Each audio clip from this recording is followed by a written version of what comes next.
Assalamualaikum warahmatullahi wabarakatuh. Selamat datang di podcast horor. Kembali lagi bersama aku. Di sini aku akan membawakan sebuah cerita yang ditulis oleh Restu Wiraatmaja berjudul Ngunduh Ciwo. Sedikit gambaran ya. Jadi Ngunduh Ciwo ini menceritakan seseorang istri yang jadi korban pesugihan perias pengantin. Nah, kalian pasti penasaran kan seperti apa kisah selengkapnya? Nantikan ceritanya bersama aku. Buat kalian yang baru gabung, silakan untuk support channel ini dengan cara klik tombol subscribe, like, dan komen. Dan langsung saja kita masuk ke ceritanya.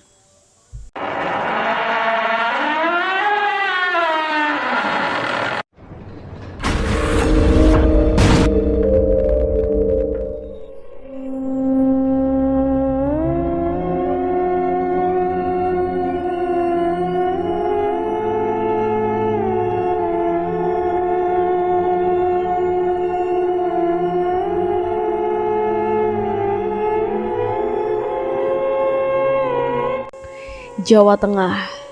Langkah kaki pria tua berjalan ke arah sebuah gubuk yang sudah ramai dengan banyak orang dengan mengenakan pakaian serba hitam. Selain itu, pria tua itu juga tampak cuek dengan tangisan yang bercampur dengan teriakan akan tidak terimanya kematian salah seseorang anggota keluarganya. Pak Sumardi namanya.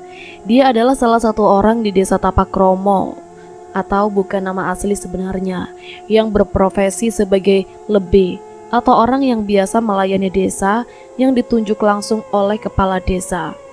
Kedatangannya bukanlah sebuah berita yang baik. Jika Pak Sumardi telah membawa peralatan seperti minyak, sisir dan hal lainnya di salah satu rumah warga, berarti besar kemungkinan kedatangannya adalah memberikan duka bagi keluarga itu. Hal ini dikarenakan pekerjaannya yang menjadi bagian dari pelayan desa yang mengharuskan Pak Sumardi untuk membantu segala proses yang terjadi di desa, seperti kematian ataupun pernikahan. Kali ini Pak Sumardi mendatangi salah satu rumah warga untuk bermaksud memandikan jenazah.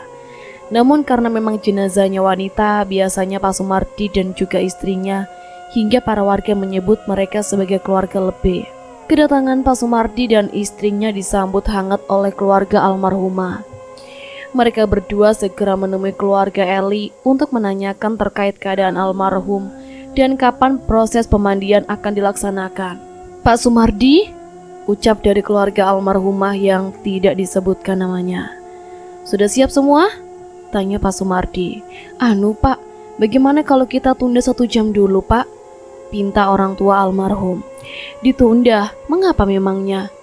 Begini Pak, anak saya meninggal dalam keadaan tidak wajar dan sekarang tubuhnya menekuk seperti orang yang sedang merasakan kedinginan. Sudah beberapa kali kami rentangkan kembali tubuhnya, namun gak bisa diluruskan Pak. Pak Sumardi merasa ada yang aneh dengan penuturan dari orang tua almarhum tersebut. Baru kali ini dirinya menemukan jenazah wanita yang tubuhnya menekuk dan tidak bisa diluruskan. Karena penasaran, Pak Sumardi dan istrinya Ibu Sumi menuju ke kamar almarhum. Saat mereka berdua tiba di kamar almarhum, Pak Sumardi dan Ibu Sumi terkejut saat melihat tubuh jenazah wanita itu dalam keadaan menekuk. Kedua tangan dan kakinya benar-benar menekuk dan menghadap miring ke sebelah kiri. Lalu bagian kepalanya menunduk ke bawah seperti apa yang dikatakan oleh orang tua dari almarhum tersebut, seperti sedang kedinginan. Bu, ucap Pak Sumardi. Aku mengerti Pak, ucap Bu Sumini. Pak Sumardi pun meminta kepada orang tua almarhum untuk membawa si almarhum ke tempat pemandian jenazah sebelum nantinya jenazah itu dimandikan. Jika telat dan berlama-lama dalam prosesnya, maka risiko besarnya adalah jenazah tersebut tidak bisa diluruskan kembali tubuhnya. Beberapa anggota keluarga dari almarhum pun membawa tubuh almarhumah menuju ke tempat pemandian jenazah. Pak Sumardi dan Ibu Sumi segera melakukan tugasnya untuk memandikan jenazah tersebut. Namun sebelum mereka berdua memandikan jenazah, tugas penting dari Pak Sumardi dan juga Ibu Sumi adalah meluruskan tubuh jenazah. Tubuh si almarhum sudah berada di tempat pemandian. Tirai sudah ditutup dengan rapat. Ibu Sumi dan Pak Sumardi siap melakukan tugasnya. Percikan air sudah memenuhi tong besar yang biasa digunakan untuk memandikan jenazah. Di luaran, orang-orang mulai menanyakan apa yang terjadi dengan jenazah. Mereka semua penasaran dengan apa yang terjadi di tempat pemandian, karena waktu penguburan sudah mundur dari ketetapan yang biasa dilakukan. Selain itu, keranda mayit juga sudah datang. Orang-orang yang bertugas untuk mengubur jenazah kembali ke rumah si almarhum untuk menanyakan kapan jenazah akan dimakamkan. Berbagai keriuhan terdengar di luar tempat pemandian. Saat Ibu Sumi menanggalkan satu persatu tubuh jenazah, Pak Sumardi memilih untuk berada di luar. Ia keluar sejenak untuk memberikan waktu kepada istrinya agar bisa meluruskan tubuh si jenazah tersebut. "Bu, jangan lupa oleskan dengan minyak," ucap Pak Sumardi dari balik tirai hatinya begitu tidak tenang. Ia sama sekali merasakan kengerian yang luar biasa tatkala mendapati jenazah semacam ini. Mungkin jenazah yang meninggal dengan luka yang berada di sekujur tubuh sudah biasa. Mungkin jenazah yang meninggal dengan meninggalkan bekas luka borok sudah biasa. Akan tetapi, jenazah yang meninggal dunia dengan tubuh yang menekuk hingga membuat bagian anggota tubuh lainnya sulit dikembalikan lagi seperti semula, itu adalah hal yang tidak biasa. Batin Pak Sumardi seperti mengira-ngira akan kemungkinan-kemungkinan aneh yang terjadi kepada almarhumah. Dia seperti melihat sedikit gambaran kecil terkait kematian yang dirasakan oleh si almarhumah.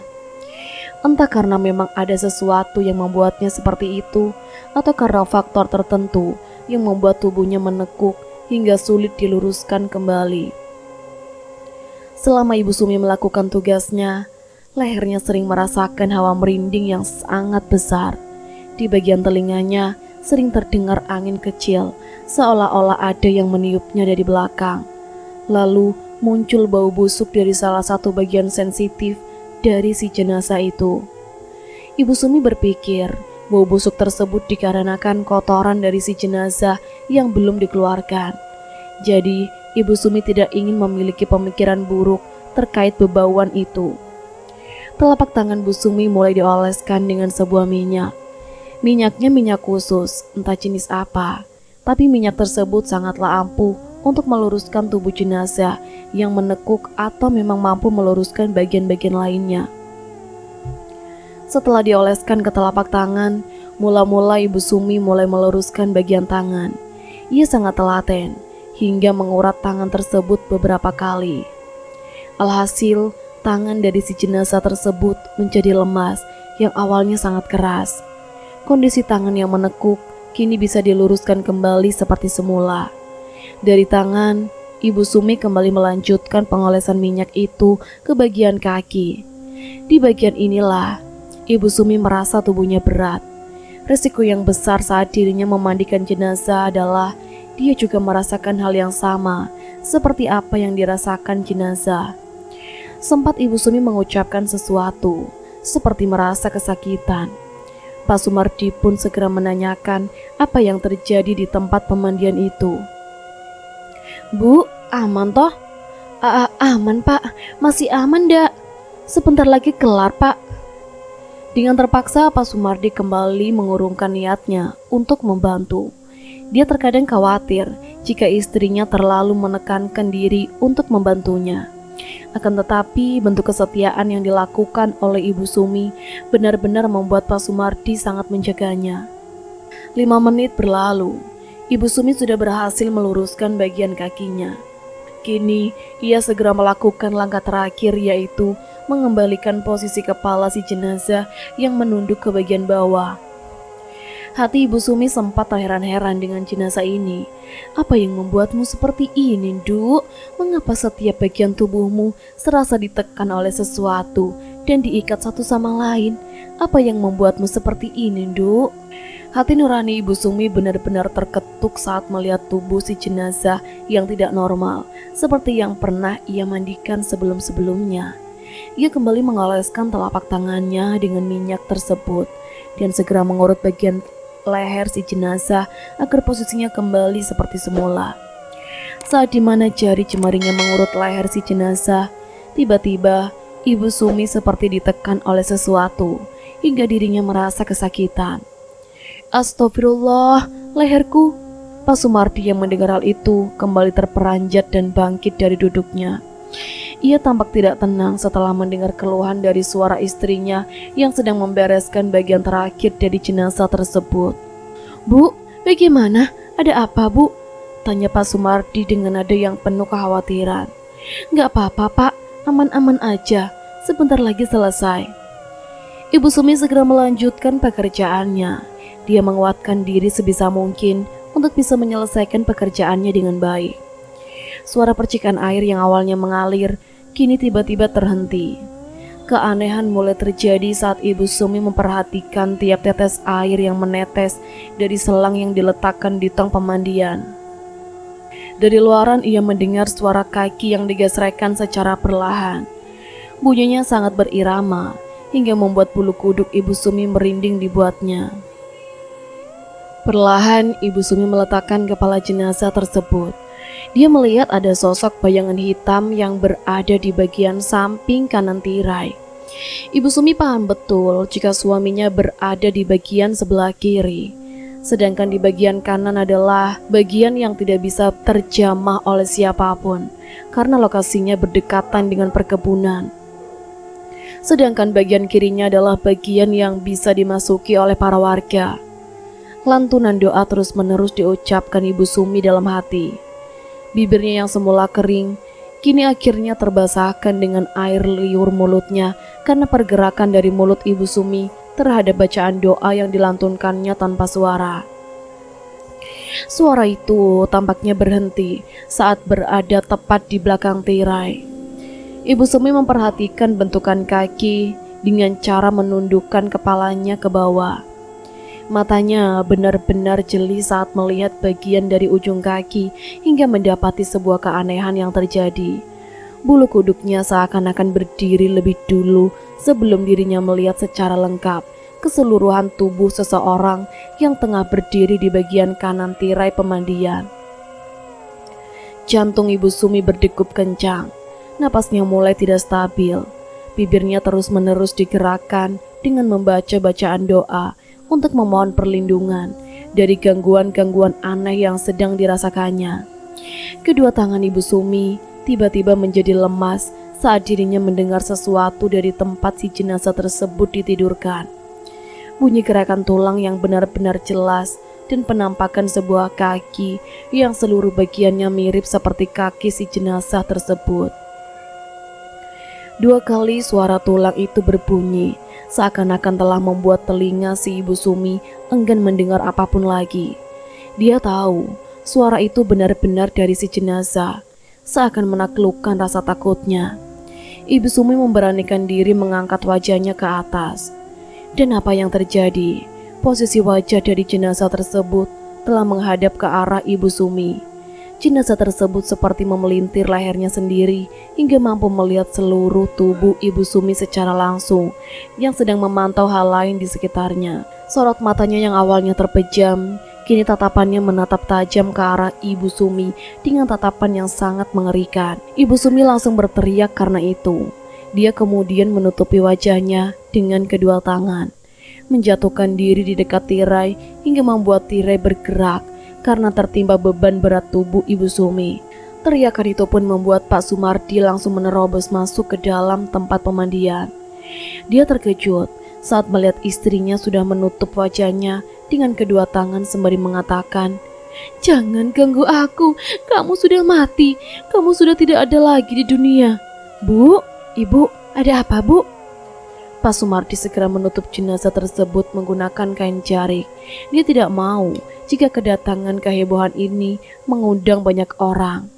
Dan jika itu terjadi, Pak Sumardi telah menjaga kehormatan jenazah sebagaimana mestinya. Dan benar saja, kepanikan yang dirasakan oleh Ibu Sumi ternyata mengundang keluarga dari jenazah tersebut. Mereka kemudian berbondong-bondong untuk mendatangi lokasi pemandian jenazah. Kedatangan mereka membuat Pak Sumardi semakin tidak tenang. Proses pemandian jenazah ini benar-benar kacau karena keanehan yang terjadi terus-menerus meneror Ibu Sumi. Salah satu anggota keluarga jenazah tersebut menanyakan perihal apa yang terjadi. Pak Sumardi kemudian menjelaskan bahwa keduanya merasakan ada keanehan yang terjadi kepada si jenazah. "Pak, ada apa? Apa yang terjadi?" tanya salah seorang anggota keluarga jenazah tersebut. Pak Sumardi segera memapah tubuh Ibu Sumi. Ia kemudian menatap tajam kepada salah satu anggota dari keluarga jenazah itu. "Kami akan selesaikan ini dengan cepat. Mohon tinggalkan kami berdua." "Tapi kenapa tadi berteriak? Apa yang terjadi?" tanya anggota keluarga itu. Pak Sumardi mendekati pria muda itu. Dia kemudian menepuk pundaknya sembari meminta kepadanya untuk meninggalkan dirinya dan juga Ibu Sumi. "Pak," ucap Ibu Sumi dari dekat jenazah tersebut. "Dengarkan nak, kami sebenarnya merasa terbebani dengan pekerjaan kami. Tapi kami lebih merasa terbebani jika urusan kami belum kelar dan dirimu malah ingin tahu apa yang sudah terjadi saat ini.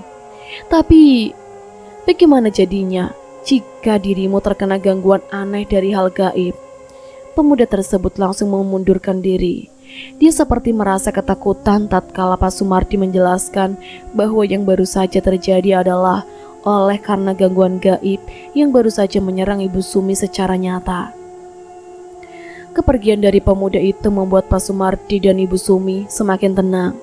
Akan tetapi, Pak Sumardi segera meminta kepada istrinya untuk menyelesaikan pemandian itu dengan cepat.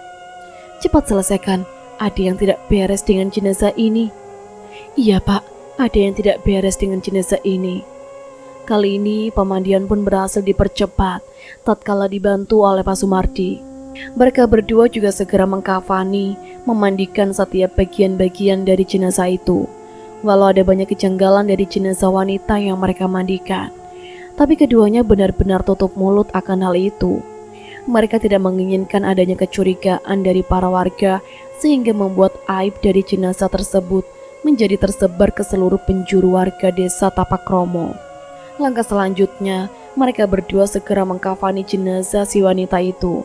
Dengan talentanya, Ibu Sumi membungkus bagian-bagian tubuh dari jenazah wanita tersebut dengan hati-hati. Ia memastikan jika seluruh tubuh jenazah wanita tertutup rapat. Setelah usai mengkafani, jenazah tersebut kemudian disolatkan. Banyak para warga yang sudah menunggu. Mereka segera memasuki rumah untuk menyolatkan si jenazah tersebut. Dari kejauhan, Pak Sumardi dan Ibu Sumi hanya terduduk diam. Keduanya benar-benar merasa ada lelah dan pegal-pegal setelah melalui semua proses itu. Sebelum jenazah dibawa menuju ke pemakaman, Pak Sumardi menanyakan kepada Ibu Sumi terkait apa yang baru saja terjadi sampai-sampai dirinya merasa ketakutan. Padahal Ibu Sumi terbilang sudah berpengalaman sama seperti Pak Sumardi. Namun dilihat dari raut wajah yang tergambarkan saat itu, wajah Ibu Sumi terlihat sangat pucat dan penuh tekanan. "Apa yang aneh dari jenazah wanita itu, Bu?" tanya Pak Sumardi. "Aku mendapati banyak keanehan di tiap tubuh jenazah wanita itu, dimulai dengan tubuhnya yang menekuk serta aura merinding yang begitu kuat. Semuanya terasa dalam waktu yang bersamaan," jelas Ibu Sumi kepada Pak Sumardi. "Lalu, mengapa Ibu berteriak? Dia, arwah jenazah wanita itu, hadir saat proses peluruhan bagian kepala sedang dilakukan, dan bersamaan dengan itu, terdengar sesuatu yang aneh," ucap Ibu Sumi. "Sesuatu yang aneh?" "Benar, seperti suara bebunyian tulang yang dipatahkan dalam waktu sekejap." Suara bebunyian itu masih terngiang-ngiang di telinga Ibu Sumi. Bagaimana tidak, setelah suara itu muncul, Ibu Sumi sempat terkejut tatkala melihat bagian kepala dari jenazah tersebut berbalik ke arahnya. Bisa dikatakan, bagian kepala berbalik dari tubuh aslinya. Atas ketakutan itu, Ibu Sumi hanya terdiam. Dia bersama dengan Pak Sumardi hanya menunggu di hadapan rumah duka sampai jenazah itu dimakamkan. Setelah jenazah disolatkan, jenazah tersebut kemudian dimasukkan ke dalam keranda, lalu dibawa menuju ke pemakaman oleh para warga dan keluarga jenazah, sembari menggaungkan kalimat tarjih. Malam hari setelah pemakaman jenazah tersebut, Ibu Sumi masih melihat suaminya, yaitu Pak Sumardi, sedang terduduk diam di depan rumah. Seperti ada beban yang menyangkut di pikiran suaminya. Ibu Sumi mencoba menanyakan permasalahan yang sedang dipikirkan suaminya. "Tumben ngelamun, Pak. Ada apa memangnya?" "Bapak masih ngerasa jengkel aja, Bu. Sudah hampir 8 orang yang meninggal dalam 1 bulan. Tapi anehnya, rata-rata semuanya meninggal masih dalam keadaan pengantin baru." Ibu juga mikir gitu, Pak. Apalagi sama yang terakhir ini, ibu ngerasa pengantin yang baru meninggal ini seperti ada sangkut pautnya sama yang sudah-sudah. Maksud ibu selalu mencium bau busuk di daerah kemaluan si wanita, Pak. Tidak mungkin juga bau busuk tersebut dihasilkan karena hal-hal lain yang bersifat intim. Bau busuknya seperti memang ada yang menaruh bangkai di dalam kemaluan tiap jenazah pada pengantin wanita. Entah mengapa, Ibu Sumi merasa ada yang aneh dengan kematian jenazah pengantin wanita yang biasa ia dan suaminya mandikan. Setiap kematian dari pengantin wanita tersebut seperti terikat satu sama lain dan memiliki benang merah yang sama, yaitu bau busuk pada bagian kemaluan. Sepertinya ke-8 orang pengantin ini bukanlah kematian yang normal. Sepertinya kematian ke-8 orang pengantin ini bukanlah kematian yang normal. Maksudnya, Pak, ada sesuatu yang sudah terjadi karena kematian aneh tersebut. Ibu Sumi mengangguk paham. Kini dirinya menganggap jika kematian tiap pengantin wanita yang terjadi di desanya bukanlah kematian yang wajar, melainkan kematian yang disebabkan oleh sesuatu yang belum terungkapkan. Semakin malam, hawa dingin di desa Tapak Romo semakin menusuk ke bagian tubuh hingga menembus ke tulang. Ibu Sumi dan Pak Sumardi segera masuk ke dalam kamarnya. Saat mereka ingin masuk ke kamar, keduanya mendengar suara tangisan dari arah kamar kosong yang dulunya digunakan untuk menyimpan barang-barang bekas dan tak layak pakai atau gudang penyimpanan barang. "Pak, denger nggak?" "Iya, Bu, Bapak denger. Ada yang nangis dari arah gudang." Keduanya pun berjalan menuju ke arah gudang, tempat penyimpanan barang-barang bekas miliknya. Tidak disangka, semakin mereka berdua mendekati ruangan itu, hawa merinding serta suara tangisannya semakin membesar, hingga membuat langkah mereka berdua sedikit gugup. Pak Sumardi dan Ibu Sumi pun kemudian membuka kamar gudang itu. Dengan keadaan tangan yang sedikit gemetar, mereka berdua pun terkejut saat melihat penampakan seorang wanita yang sudah berbalutkan kain kafan lusuh sedang terduduk. Lalu tidak berselang lama, sosok wanita itu menengok ke arah Pak Sumardi dan Ibu Sumi sembari mengucapkan kalimat yang menakutkan. "Tolong, bebaskan saya.